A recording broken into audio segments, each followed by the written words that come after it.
चला, गावची सुट्टी संपत आली, मंगळवार आहे. तर आज आमच्या घरी आहेत सुवासिनी. कालच सुवासिनींना हळदी कुंकू दिलं आहे आणि आम्ही चाललो आहोत सकाळच्या वेळेला अभिषेक करण्यासाठी देवीला. गोकर्णाला किती छान फुलं लागली आहेत बघा. आणि इकडं सुवर्णात्या विचारत आहेत किती वाजता पुरणपोळ्या बनवायच्या आहेत, कारण ज्या सुवासिनी आपण सांगतो त्याच आपल्याकडे स्वयंपाक करण्यासाठी येतात.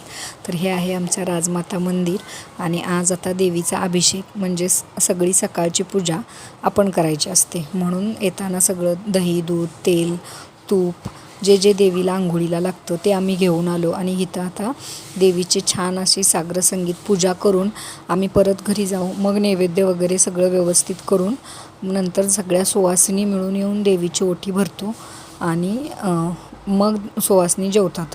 सकाळी किंवा संध्याकाळी असं दोन्ही वेळेला सुवासिनी घातल्या जातात. आमच्या आहेत सकाळी. तर बघा कशी दिसते छान अशी आमची देवी. तर चॅनलला